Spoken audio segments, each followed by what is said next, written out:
عام خبر آپ کو دیں کہ سپریم کورٹ میں فوجی عدالتوں میں سویلین ٹرائل کو کالعدم قرار دینے کے خلاف نظر ثانی کیس۔ سپریم کورٹ میں جسٹس جمال خان مندوخیل اور جسٹس نعیم اختر افغان نے اختلافی نوٹ جاری کر دیا۔ جسٹس جمال خان مندوخیل نے تحریر شدہ اختلافی نوٹ 36 صفحات پر مشتمل ہے۔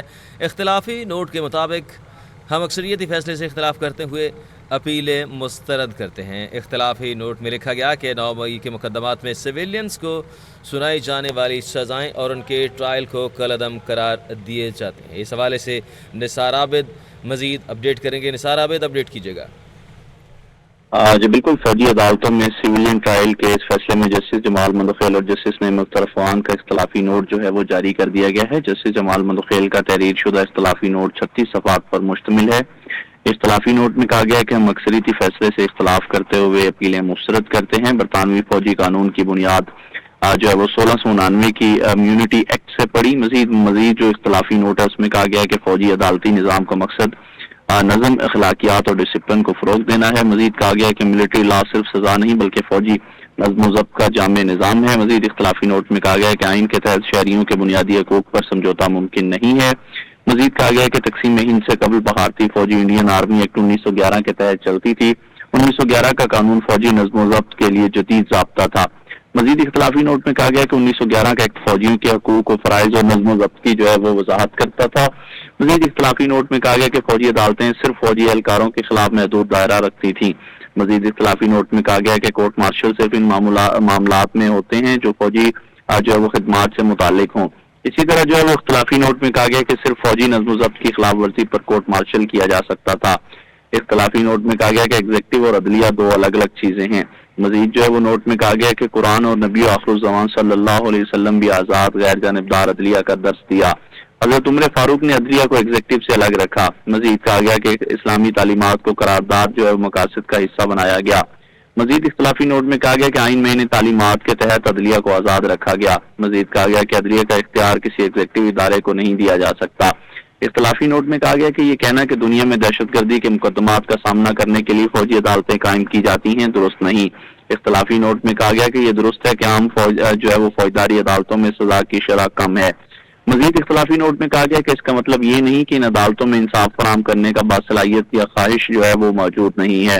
مزید اختلافی نوٹ میں کہا گیا کہ سپریم کورٹ مستقل طور پر جو وہ نچلی عدالتوں کے فیصلوں کا عدالتی جائزہ لے رہی ہے۔ مزید اختلافی نوٹ میں کہا گیا کہ عدالتی مشاہدے میں آیا ہے کہ زیادہ تر بریت کے فیصلے پر بے بنیاد سیاسی مقدمات آتے ہیں۔ مزید اختلافی نوٹ میں کہا گیا کہ ایسے فیصلے غیر پیشہ ورانہ تفتیش اور کمزور پروسیکیوشن کا نتیجہ ہوتے ہیں۔ مزید کہا گیا کہ انٹر کورٹ اپیلیں وفاق، پنجاب اور بلوچستان حکومت کی طرف سے دائر کی گئی۔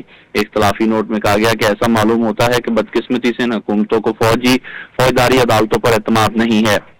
مزید اختلافی نوٹ میں کہا گیا کہ افسوس سے کہنا پڑتا ہے کہ ان منتخب حکومتوں نے فوجداری عدالتوں پر اعتماد ختم کر دیا۔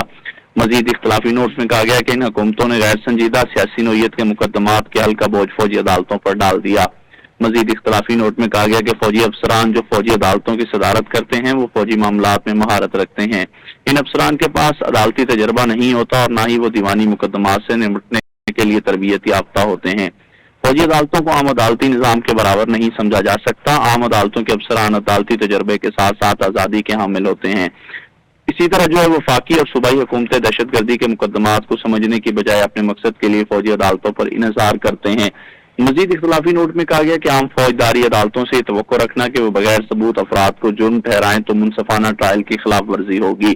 مزید کہا گیا کہ جب استغاثہ کے پاس کوئی ثبوت یا مواد نہ ہو تو فوجی عدالتیں سزا کیسے دے سکتی ہیں۔ مزید اختلافی نوٹ میں کہا گیا کہ 9 مئی مقدمات سے متعلق کورٹ مارشل ہونے والے کچھ افراد نے بھی عدالت سے رجوع کیا۔ سپریم کورٹ کے 25 مارچ 2024 کے حکم نامے کے بعد سویلینز کے ٹرائل آگے بڑھے اور سزائیں سنائی گئیں۔ فوجی عدالتوں میں سزاؤں سے بہت سے سارے جو سویلینز تھے وہ سزا یافتہ ہیں۔ اسی طرح مزید کہا گیا کہ فوجی عدالتوں کے پاس سویلین کا ٹرائل کرنے کا دائرہ اختیار نہیں ہے۔ مزید اختلافی نوٹ میں کہا گیا کہ 9 مئی مقدمات میں سویلینز کو سنائی جانے والی سزائیں اور ان کے ٹرائل کالعدم قرار دیے جاتے ہیں۔ مزید اختلافی نوٹ میں کہا گیا کہ یہ غلط تاثر قائم کیا جا چکا ہے کہ اگر فوجی عدالتیں دہشت گردی ختم نہیں کر سکتی تو فوجی عدالتیں حل ہیں۔ اسی طرح اختلافی نوٹ میں کہا گیا ہے کہ 21ویں آئینی ترمیم کے بعد جو ہے خطرناک دہشت گردوں کو فوجی عدالتوں سے سزائیں سنانے کی دہشت گردی ختم ہوئی۔ اسی طرح مزید کہا گیا کہ جواب ہے کہ قدرتی طور پر ایک فوجی افسر کا کام نہیں کہ وہ مجرمان کو سزائیں سنائے۔ فوج کا کام ملک کا دفاع ہے، نہ کہ عدلیہ کے فرائض پر سر انجام دینا۔ مزید اختلافی نوٹ میں کہا گیا ہے کہ اگر فوج عدلیہ کے فرائض سر انجام دینے لگیں تو لوگوں کا ان پر اعتماد نہیں رہے گا۔